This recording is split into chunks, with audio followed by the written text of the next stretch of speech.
céus. Antes disso ele diz: mas recebereis a virtude do Espírito Santo, que há de vir sobre vós. Jesus, ele deu essa própria promessa pela boca dele. E quando Jesus começa a deixar essa promessa, é porque todas as promessas que antecediam a vinda do Cristo já teria se cumprido. Quando nós lemos lá em Isaías capítulo 9, versículo 6, se eu não me engano, diz: um menino nasceu e um filho se nos deu, e o seu nome é Conselheiro, Poderoso, Deus Forte, Pai da Eternidade. Então as promessas que vinham antes de Cristo se cumpriu pela vida dele. Maria concebe, tem Jesus. Ela nasceu dela o Salvador. Veio de uma mulher, a qual era uma mulher simples e normal. Nasceu Jesus. É simples de entender. Todas as promessas estavam se cumprindo, e Jesus já tinha vindo à terra. Aí está certo, aí se cumpriu. Mas só que no Antigo Testamento, o Espírito Santo de Deus, ele não repousava e habitava, mas ele descia e fazia, interligava ou fazia um contato com quem ele almejava. Desceu sobre Sansão. Sansão se encheu do Espírito, matou não sei quantos homens, matou um leão, matou um urso, matou um monte de bicho. Então o Espírito Santo descia, apoderava-se, e ele trabalhava em prol daquilo que o Espírito Santo queria, mas ele já retornava, porque não existia ligação do homem com Deus. A partir do momento que se torna a ligação do homem com Deus, é a partir do momento em que nasce Jesus pela vida de Maria. Jesus nasceu, foi levado ao matadouro, e quando ele chega no Calvário, estenda-se os braços dele, e ele está pregado na cruz. E quando ele está pregado na cruz, ele ergue os braços, entrega o Espírito e grita tetelestai, que significa está consumado. A dívida que os pastores aqui, como eles deviam, não deve mais. A dívida que a igreja devia, não deve mais. O Espírito que estava longe, ele se aproximou. E a partir desse momento, nós temos liberdade de adorar. Nós temos liberdade de... Tem glória, nessa noite Jesus já está dizendo: eu morri e ressuscitei pela tua vida. Aleluia. Aleluia. Mas recebereis a virtude do Espírito. Não é a virtude do teu vizinho, não é a virtude da tua vizinha. Recebereis a virtude do Espírito, e ser-me-eis testemunhas. Cutuca esse crente aí, não sei se ele está bonito, se ele está fedido. Cutuca ele do lado aí, fala assim: você nessa noite, cutuca ele, mas fala com cara de profeta. Aumenta aqui, por favor. Cutuca ele e fala: vai receber essa noite. Fala com fé, igreja, vai receber essa noite a virtude do Espírito. Quando eu não me engano, o pastor Anderson pregou aqui uma vez, e ele disse que um jovem, um tempo atrás, ele recebeu a glória de Deus, que ele não conseguiu segurar, e o seu corpo levitou de uma altura do chão. O que é isso? Se a glória de Deus descer nessa casa, não há quem segure. Então pega nessa noite, porque tem glória a Deus, aleluia! Glória de Deus! Alabaracantarabaya, Alamacantarabaya. Tem glória na igreja, tem glória, tem glória. Aleluia.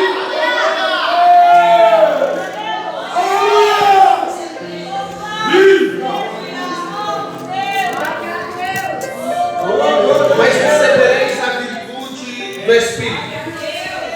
Deixa eu me segurar. Então vamos lá. Recebereis a virtude. O próprio que profetiza é o Cristo. Jesus veio, ressuscitou dentre os mortos, e ele está vivo. E quando ele ressuscita, ele diz assim: eu vou para o Pai, mas enviarei o Consolador. João 14. Então ele dá a promessa de que viria o Espírito Santo dele. Isso é após a vida dele. O profeta messiânico chamado Isaías profetizou sobre a vida de Jesus o Cristo. E quando Jesus Cristo viesse, as profecias já teriam se cumprido. Mas aí, a partir da primeira vez que a Bíblia começa a ministrar a todas as pessoas através das profecias, dizendo que ele derramaria o seu Espírito. Ele derramaria o seu Espírito Santo. O Espírito Santo é o que nos capacita e nos dá força de vencer. Quando ele diz: recebereis a virtude do Espírito e ser-me-eis. Vem aqui, Matheus. Deita aqui. Pode deitar, depois eu venho. Vamos lá. Ser-me-eis. Muito bem. Quem é que conhece o vizinho fofoqueiro? Levanta a mão. Mas Rubião não tem, irmão. Rubião eu nunca vi gente fofoqueira. Tá bom? Tá certo? Glória a Deus. Tem aquela pessoa que está passando aqui. Está passando. Aí o irmão caiu da calçada, ralou o joelho. Só tá um pouco ruim, né, irmão? Aí ele chega lá no irmão e fala assim: irmão, o irmão acabou de morrer ali, olha que miserável. Aquelas testemunhas: pastor, eu estava descendo a rua, o rapaz virou e morreu. Perdeu a perna saiu rolando, a moto voou. E depois de tudo isso ainda ele deu uma respirada, mas aí morreu. Não resistiu. Nem levando para o Unesp deu. Olha que feliz, miserável.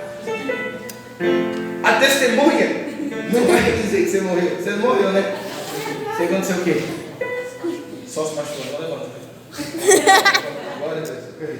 Então, a testemunha é aquela pessoa que vivenciou aquilo que ela está vendo, aquilo que ela presenciou. Ser testemunha é vivenciar ou observar com os seus próprios olhos e dizer: isso aqui aconteceu, isso aqui eu vi acontecendo.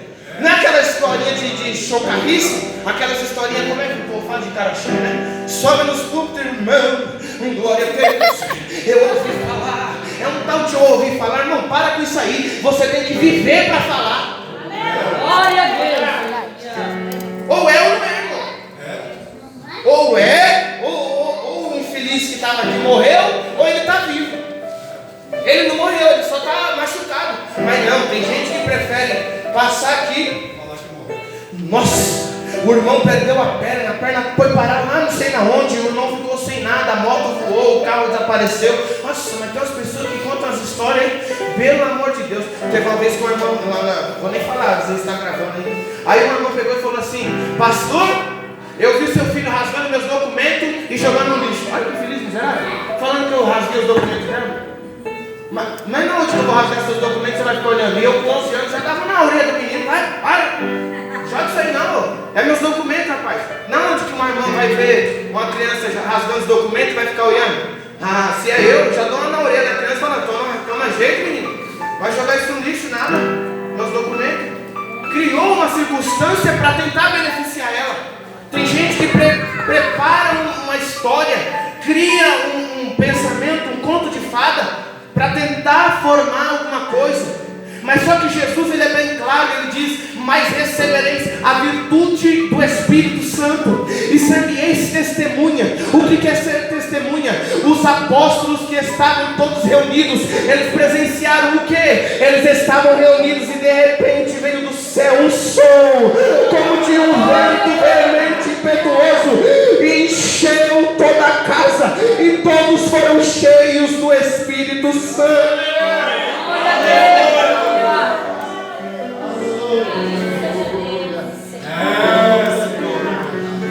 Eles vivenciaram aquilo. Jesus, ele é dito entre os outros profetas que viria um justo na terra e ele reinaria por alguns anos, mas o seu reino não seria terreno, o seu reino seria celestial. Então, quando o Cristo vem, ele cumpre todas as profecias e realiza os seus milagres. Mas só que antes mesmo dele subir ao céu, o apóstolo Lucas diz que ficai em Jerusalém, até que do alto sejais. Ficai em Jerusalém. Ele dá um porém, mas só que em Atos capítulo de número 1, versículo 8 diz: mas recebereis a virtude do Espírito. Ei, irmão, eu não sei se você está entendendo, mas nós estamos numa campanha de julho, renovação. E nessa noite tem gente que precisa renovar essa língua mortífera que está para matar os outros. Mas nessa noite, se você não sair falando em línguas, você vai sair caladinho, porque Deus vai mudar a tua língua aí para parar de falar mal dos outros, para parar de falar viu. Nessa noite você vai presenciar, nessa noite você vai vivenciar aquilo que Deus tem para derramar sobre essa igreja. E não é coisa pouca. Nessa noite tem glória, nessa noite tem graça, tem poder. Tem alguém que está entendendo essa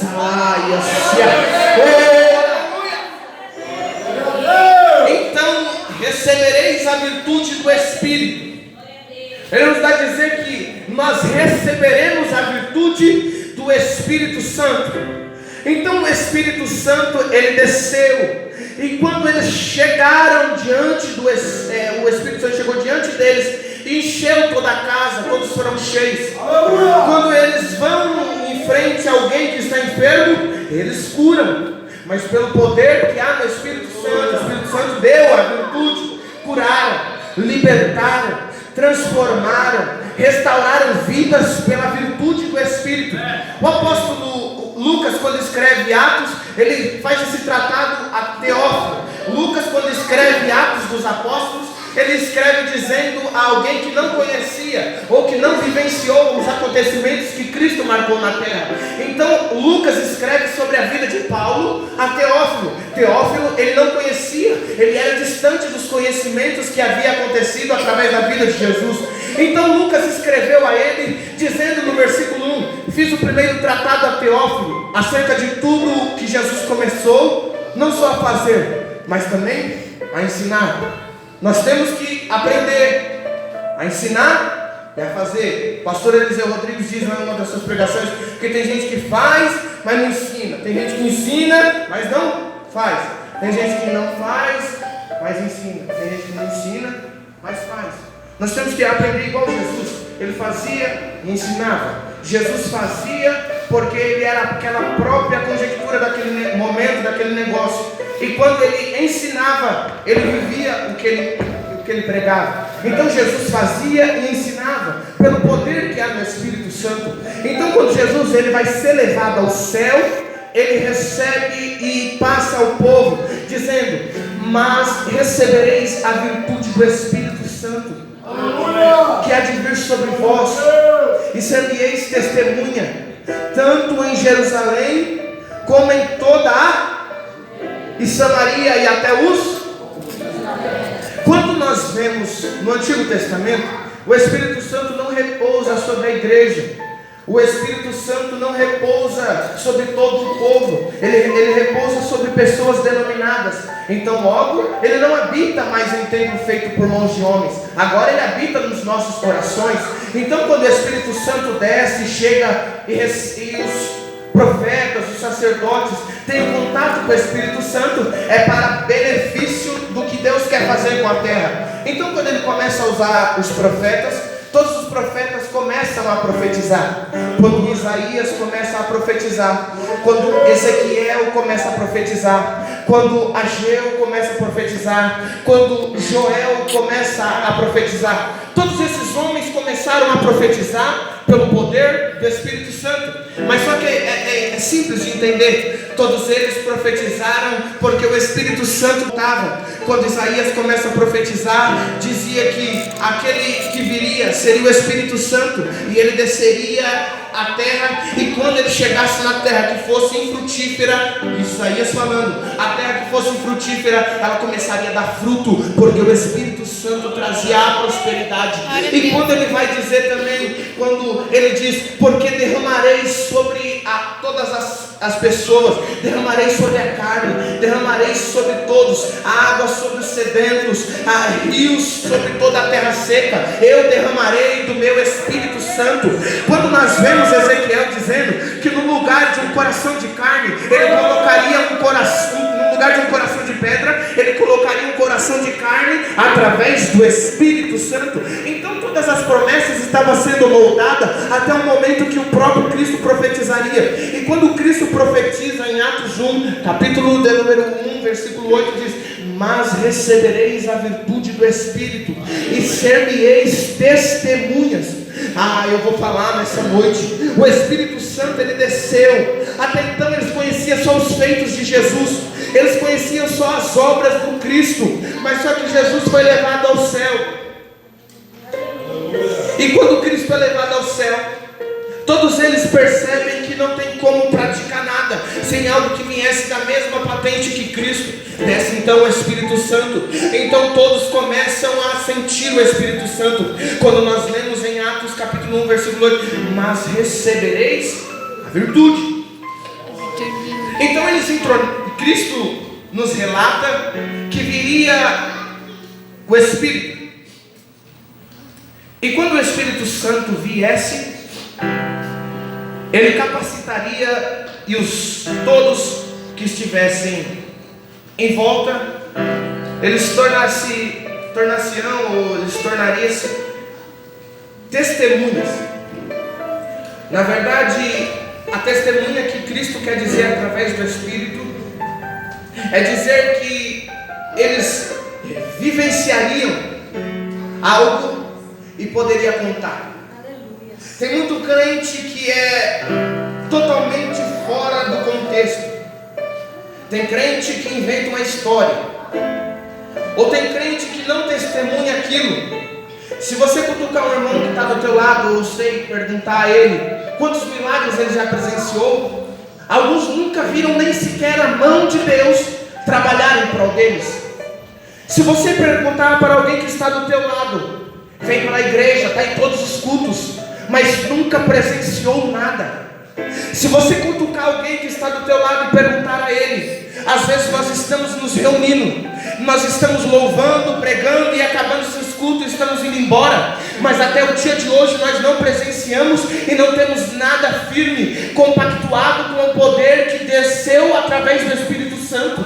Não tem coisa melhor, até injusto nós dizermos, porque a morte de Cristo já nos faz limpo, já nos traz a vida eterna através da morte de Cristo. Mas só que tem gente que nunca presenciou nada, nunca sentiu um toque de nada. Está na igreja, mas não sente um toque. Está na igreja, mas não presencia.